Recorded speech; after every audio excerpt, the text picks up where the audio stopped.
முட்டை ஏற்றுமதிக்கான தடையை ஓமன் நாடு நீக்கியதால் நாமக்கல் மண்டலத்திலிருந்து மாதம் 1 கோடி முட்டைகள் ஏற்றுமதியாகும் என்று எதிர்பார்க்கப்படுகிறது.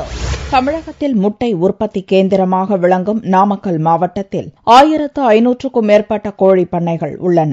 இதன் மூலம் 4 கோடி கோழிகள் வளர்க்கப்படுகின்றன. இவற்றின் மூலம் தினமும் 3.5 கோடி முட்டைகள் உற்பத்தி செய்யப்படுகின்றன.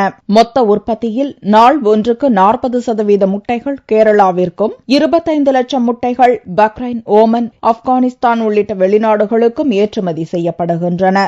இந்நிலையில் கடந்த ஆண்டு பறவை காய்ச்சல் காரணமாக ஓமன் நாடு இந்திய முட்டைக்கு தடை விதித்தது. தற்போது இந்த தடையை ஓமன் நாடு நீக்கியதால் வரும் நாட்களில் மாதம் ஒன்றிற்கு 1 கோடி முட்டைகள் ஓமன் நாட்டிற்கு ஏற்றுமதி செய்யப்படும் என தெரிவித்த முட்டை ஏற்றுமதியாளர்கள் இந்த ஏற்றுமதி காரணமாக முட்டை விலை உள்நாட்டில் உயரும் வாய்ப்புள்ளதாக தெரிவித்தனர். இந்தியாவில் எங்காவது ஏற்படுகின்ற பறவை காய்ச்சல் பீதியால் முட்டை ஏற்றுமதி மிக வெகுவாக பாதிக்கப்படுகிறது. 2013 அன்று பெட் ஃப்ளூ ஃப்ரீ அப்படின்னு அறிவிச்சிருக்காங்க. அதன் எதிரொலியாக ஓமன் நாட்டு அரசு இந்திய முட்டை இறக்குமதிக்கு அனுமதி அளித்துள்ளார்கள்.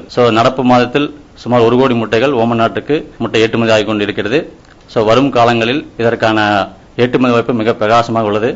கிட்டத்தட்ட 5 கோடி முட்டைகள் அளவுக்கு ஏற்றுமதி ஆகக்கூடிய வாய்ப்பு உள்ளது. பல்வேறு நாடுகள் முட்டை ஏற்றுமதிக்கான தடையை நீக்கிய போதிலும் துபாய் நாடு மட்டும் இதுவரை தடையை நீக்கவில்லை என்றும் ஏற்றுமதியாளர்கள் தெரிவித்தனர்.